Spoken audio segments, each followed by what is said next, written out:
activity in Nigeria that reflects the aspiration of all its citizens, a nation that resonates with pride, dignity, and shared success. As agents of change, we can shape our destiny and build a brighter future by ourselves, for ourselves, and future generations. Please join us and join our administration in this journey towards a brighter future.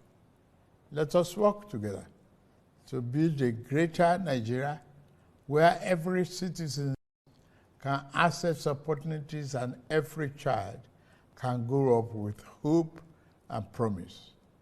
May God continue to bless our nation and keep members of our armed forces safe. Happy Independence Anniversary, fellow Nigerians. Nuisance Lele.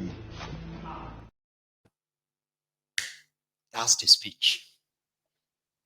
And everyone can just go and hope on the renewed hope.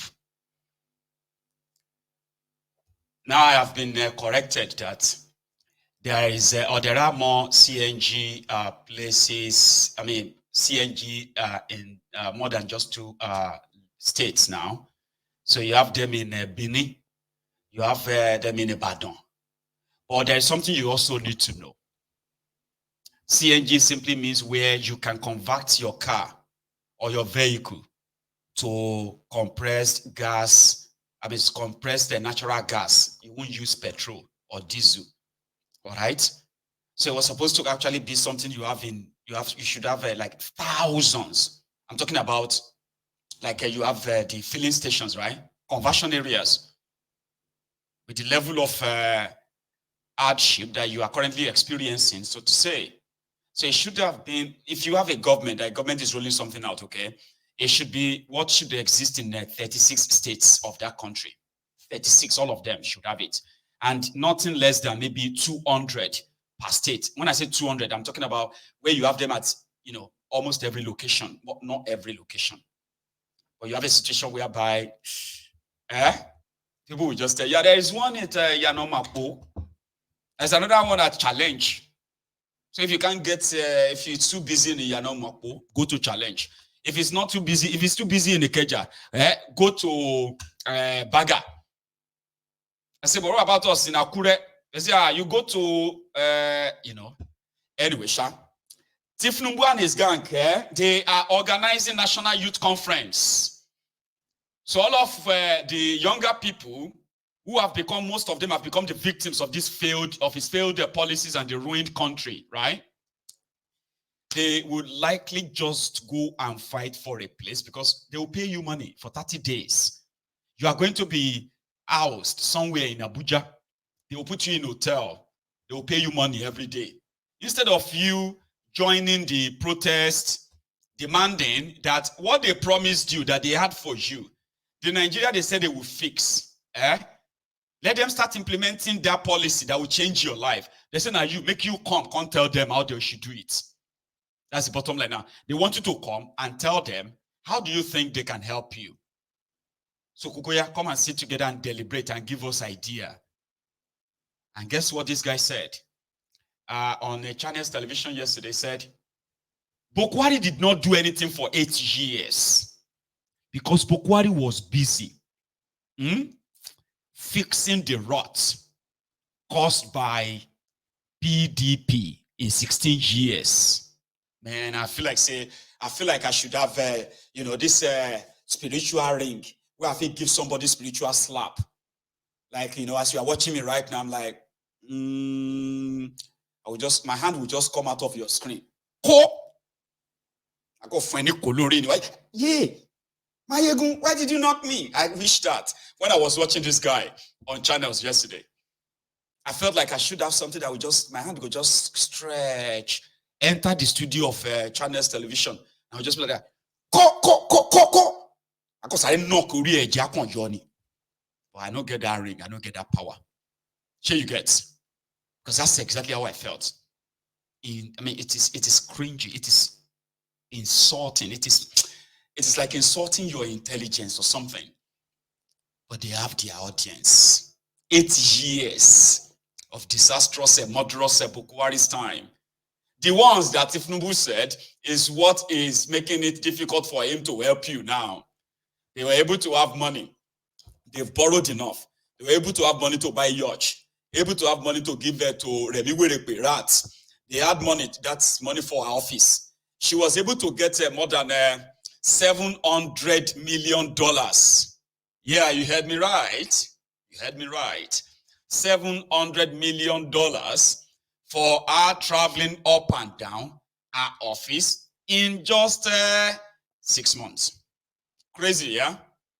Not just that. She got over 40 billion naira just to get cars for the office of First Lady. Bajabi Amole got 10 billion naira just to buy computers for his own office as a chief of staff to Tinubu. Werewike was able to spend 21 billion naira to build a palatial mansion for Shitty Man. Akpabiole now will be honored with GCON, Grand Commander of the Order of Niger. GCON. Kekere Ole Agbekun abi Kekere Ekun Agbaole. Your Chief Justice, she too will get GCON. Now you have all the criminals who have captured Nigeria, okay? They are being honored by the druggie himself. Not after the same National Assembly got over 260 billion naira. You heard me right? 260 billion naira from over 800 billion naira they borrowed. They were supposed to share the money to you when they said they removed subsidy. I bet you baby. Stockholm syndrome is real. Sometimes when I begin to reel out all these figures, sometimes some of you, you'll be like, Mayego, calm down. Are these figures real? Because they suffer from Stockholm syndrome. Me, I know they forget. That's why they call me a revisionist. You know they remember. You know they forget things. How can I forget billions and billions they borrowed in your name? They borrowed the money in your name. It's not free money. They said, okay, since they didn't plan that you are going to suffer for removal of subsidy, they went on to go and borrow 1.2 trillion naira. From that money, they were supposed to give you 800 billion of it. The poor people affected. You remember that they were supposed to give you 80,000 naira for removing subsidy. Until when some of you are like, how much is 8,000 naira? What can 8,000 naira buy? I say, you better collect that like that, or you know go collect that. Okay, wait, we'll go give you another one. Wait, we'll go and rearrange it. At 8,000 naira, at 50,000 naira, everything can't turn to audio. But from money where they borrow, say they will give you for first subsidy remover. They gave 248 billion naira to the National Assembly. They removed it. They said the hardship affects all the lawmakers too. They need money to settle down. New lawmakers, new this and that. I bet it was also that same breath that they also gave them 59 billion naira so that they could buy themselves SUV that is worth 160 million naira each. I bet you don't forget. I know they've looted you so much that some of you will be like, I remember. They still went on to go and pad your budget. They still padded the 2024 budget, with over 6 trillion naira for projects that doesn't exist. Una don't forget. To deep gone. But according to this Olori Buruku, 8 years that you suffered under Boko Haram, it was just for Boko Haram to fix the rot of 16 years of PDP. Actually have a perspective to understand what is going on. And I'm one person, I do a lot of policy conversation on this very desk every day. And in those 365 days of my life sitting here, there are critical issues. And as a human being, first as a human being, then a Nigerian, then a journalist, I also wear a hat to say I'm equally a father. I have responsibility to family. And I also need to be professional, be patriotic. So in analyzing these issues, one needs to also understand that, yeah, you need to give people a chance when they get into office. But the fear is this, Mr. Moka. And if you would like, I can reel out all the economic indicators. Your government got into office, and you're speaking tonight to us as though it was PDP that handed over power to an APC government about over a year ago. It was an APC-led government for 8 years, handed over to an APC government. And those who will say the Buhari government set Nigeria back by 20 years, economically speaking. Mr. Moka, our inflation rate, 34%. Food inflation, 37%. Unemployment rate. Do you know what they say? 28 years. It hasn't been that bad for some of these indicators. Mr. Moka, it's so bad that we have never seen in the life of me that our exchange rate has gone this bad. Indicators of our economy, all of it that you can think of, are in the red, in the negative. If your government or your party is being handed over a government and in 1 year it has been messed up in this much, how do you explain to the Nigerian people? So, first of all, in your question lies the answer. Hysteria. You have just framed a question that relies on, a self-eating hysteria to provoke my answer. But I will answer you. Now, the Buhari administration did nothing in 8 years but to clean and mop up the mess. Okay. Oh, please, don't interrupt me. You'll get your turn. Thank you. To mop up the mess made by the PDP. Because, what Nigerians don't realize is that the PDP operated a phantom economy. I thought it was the Buhari government that messed up this economy. Please hang on. Look, you asked me a question. I'm answering you. And please listen to me. The PDP government created and operated a phantom economy where billions and billions of dollars and naira were awarded and thrown around for national, declared national projects that were never done as such. All of the monies that were simply, rolled out into private pockets. Now, don't forget, when Buhari came in, we had a moment where a lot of information, you did a lot of shows here about the scourge that the PDP had actually, inflicted on this country. Now, listen, what I'm saying is I don't like to look back. If you know, in my conversations with you, I'm a forward-looking person. But if you choose to actually ask that question and you demand an answer from me, then I will tell you that the mess that we're dealing with today was not constructed today. It was constructed generationally. And that generation, the owners and the perpetrators of the heinous, abominable crimes against this country were, manufactured, constructed, and delivered by the PDP in 16 years. So Buhari, just a moment, Buhari was simply an intervenor government that simply came to hold place and, really make sense and hold Nigeria away from the precipice. Now, the Tinubu administration has been inaugurated barely a year ago. And the Segun Shewumi, my brother of this world, will not even let that government think, let alone execute programs that are meant to build upon the foundations that the Buhari administration had laid in order for Nigeria to begin to climb out of this hole that we've been sunk in for a very long time. Because there's nothing you're going to tell me, Sheung, about our problems today that were not constructed generationally. How do you explain 64 years of a country on one product selling crude oil, not done anything?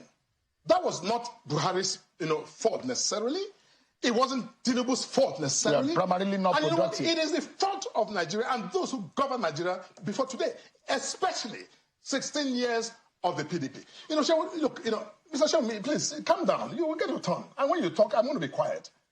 Because your comments are distracting me. I've not made any comment. No, My gesticulation. Your gesticulation. Thank you. So hold your gesticulation. I can borrow you. Thank you so much. Thank my gesticulation. But look, to come back to this conversation, the point I'm making is that, there's no such thing as a straight line in the life of a country. Families, my family, your family, my brother's family here, if and when it becomes imperative to make critical adjustments, they have to be made.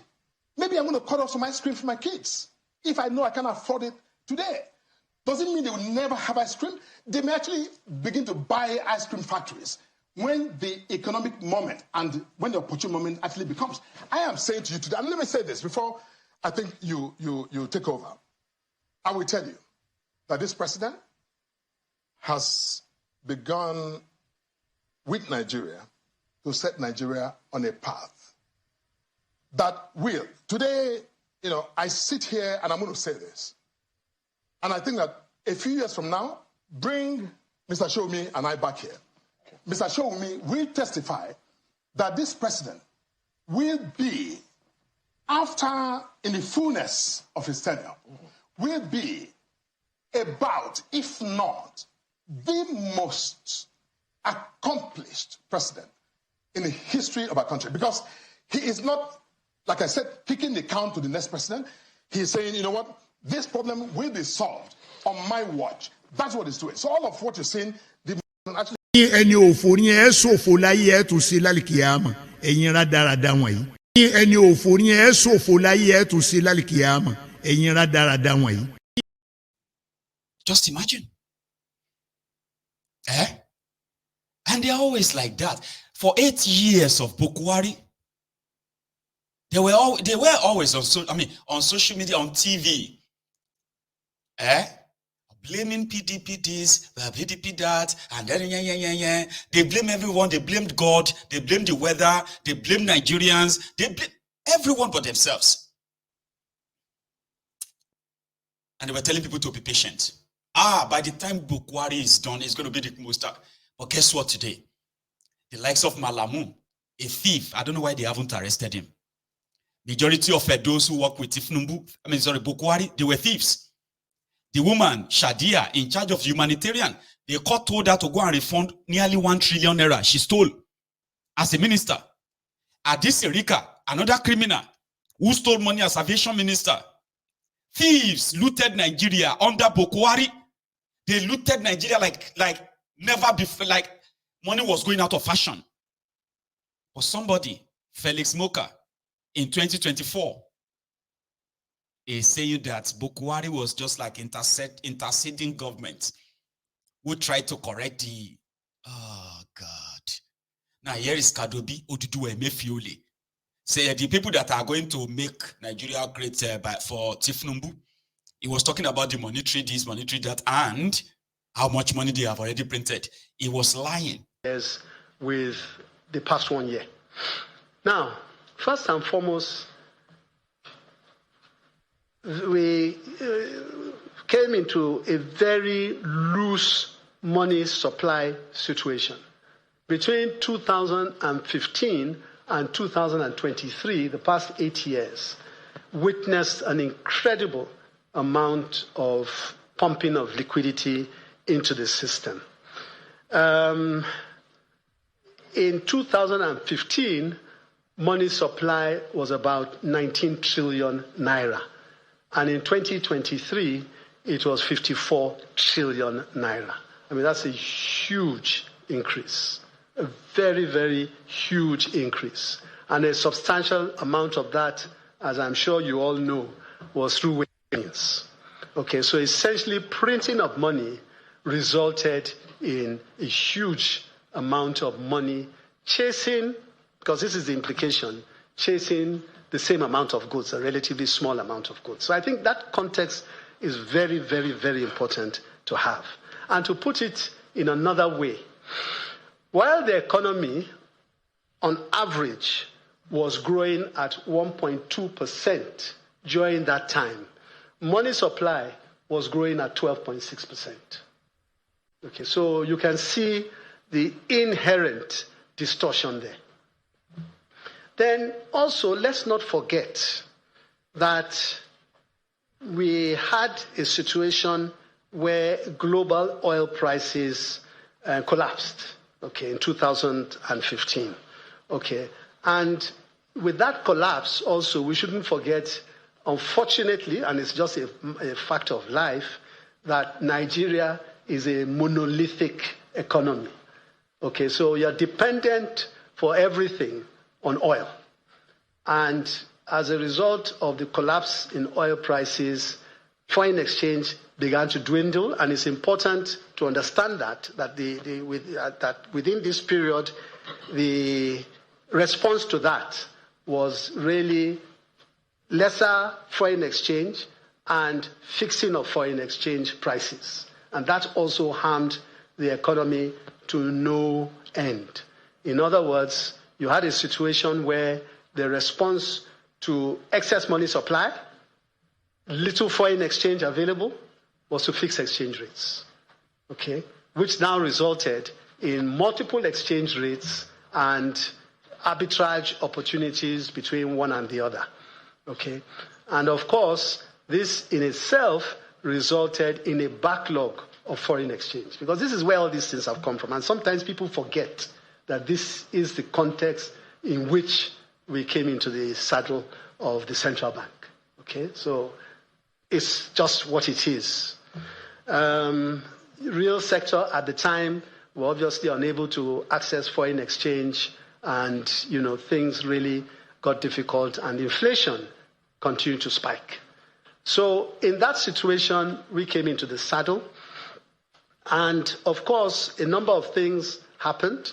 One of which, of course, is with the background I've given you, attempt to harmonize the multiple exchange rates, and I believe that clearly has brought about the results it has, including the fact that you no longer have these multiple windows, and including the fact that exchange rate is a lot more flexible and people are more able to transact their businesses, okay, through willing buyer, willing seller, as opposed to a situation where multiple exchange rates discourages or does not enable that to happen. So clearly that has helped in no small way.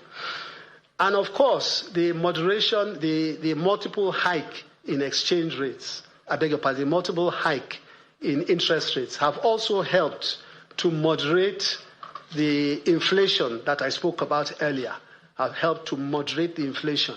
Don't forget that here was a situation where exchange rate was really running at an incredible pace, and people had lost confidence in the currency, or beginning to lose confidence in the currency. So we believe that these multiple hikes have helped for people to now begin.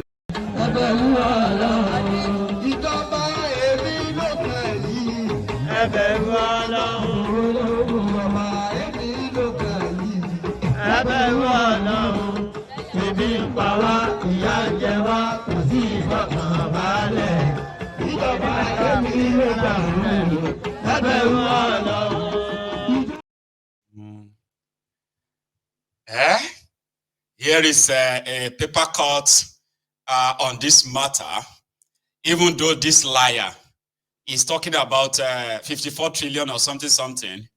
Meanwhile, in the circulation in Nigeria, because of how much these guys have printed in the last 16 months alone, they said that right now in Nigeria, you now have nearly 100 trillion naira cash circulating in your economy as at May.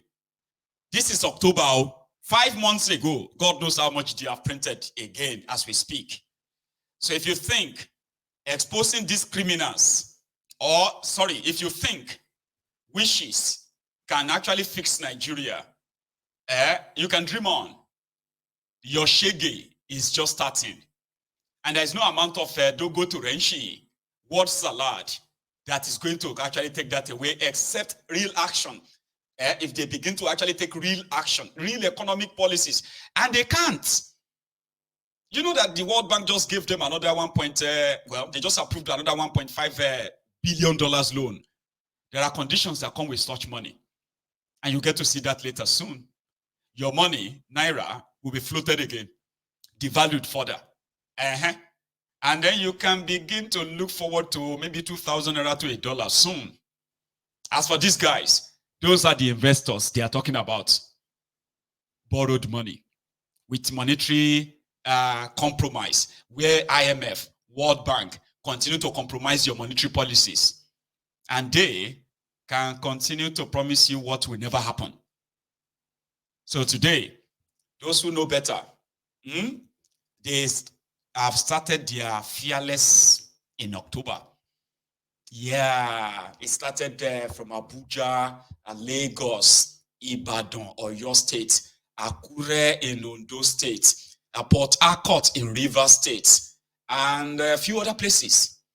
So this is going to be the part one of what is going down today, including Jos, Plateau State, by the way. So let's go and see how it all went this morning across Nigeria, where people are saying they are hungry. They're not going to chop English.